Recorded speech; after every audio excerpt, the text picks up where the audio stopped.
This is the other side of computer history for my Perspectives on Computing in Society class. This is Ashley Holcomb.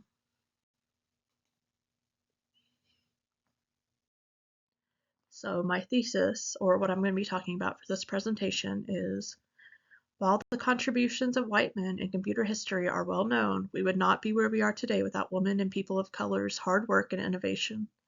This presentation will highlight just a fraction of the people who laid the groundwork to bring us to where we are today.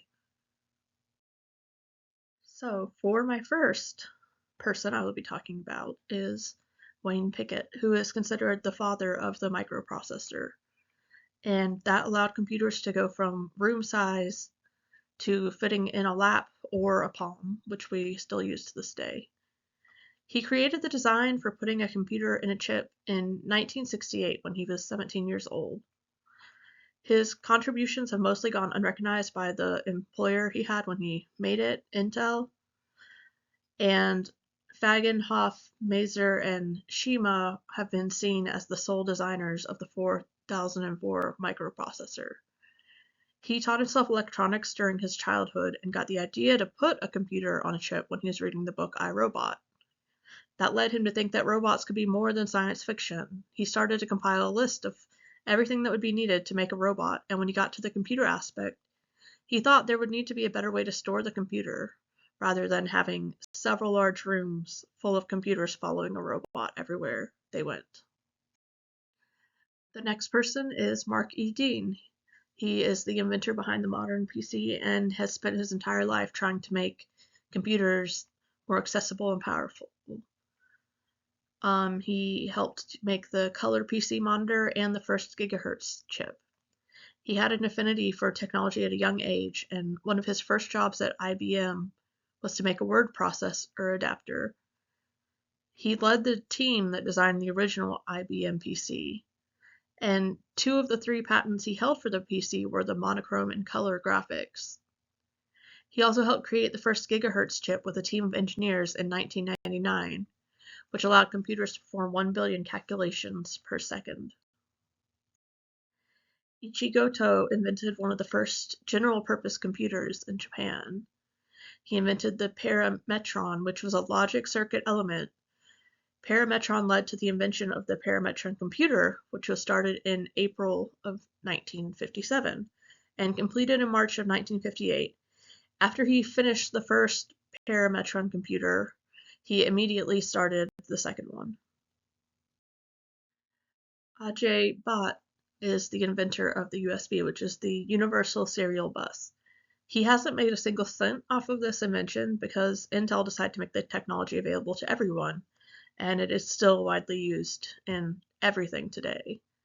He said in interviews he didn't invent things for money, but to bring about change to the world and to make using computers easier for people. He's okay not having made any money off of it. He has over 132 patents and has invented things like the accelerated graphics port and the USB Type-C, which is also widely used today. Guillermo Gonzalez Camarena was the inventor of the color TV, or one of the inventors of the color TV. He showed a talent for electrical engineering from a young age and began experimenting with mechanical TVs in the early 30s.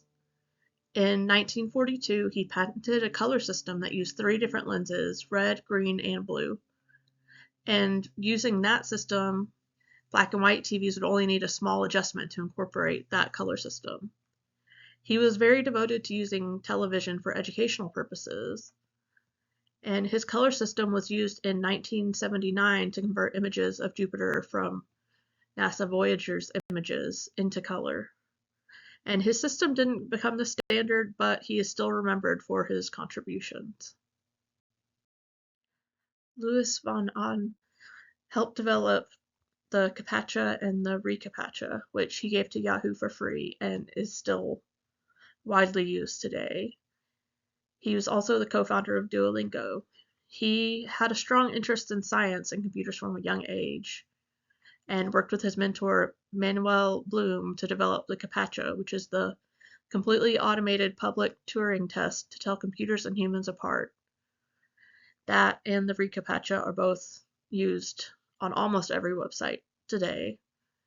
He co-founded Duolingo based on his experience as a child where learning was limited, and by viewing the world and seeing that some people were having trouble getting things like education and jobs based on language barriers.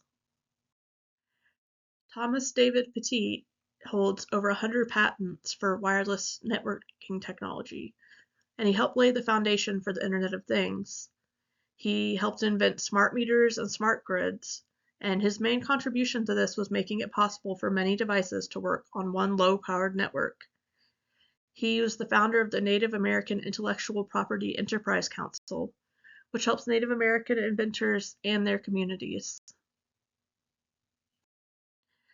Adele Goldberg developed some of the world's most notable programming languages that influenced the modern graphical user interface.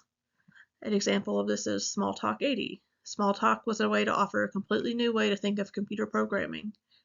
Goldberg's Xerox research in object-oriented programming led to the development of this. She was a key figure in promoting Smalltalk outside of Xerox and wrote books, articles, and more explaining and teaching people how to use it. Many of the concepts she helped develop became the basis for the GUI and completely replaced the command line interface in everyday computers. The last person I'm going to be talking about is Grace Hopper. She's thought of as the mother of modern computers. She joined the U.S. Naval Reserves after Pearl Harbor, the Women's Reserve specifically, and she worked on top secret calculations for the war effort. She computed rocket trajectories, created range tables for new anti-aircraft guns, and calibrated minesweepers. She worked at IBM Automatic Sequencing Control Calculator, which is also known as Mark I, which is the first electromechanical computer in the US.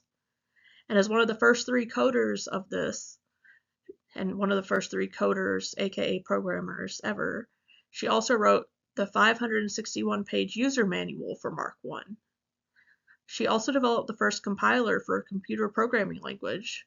She originally proposed this idea of writing programs in words over symbols, but was told it wouldn't work.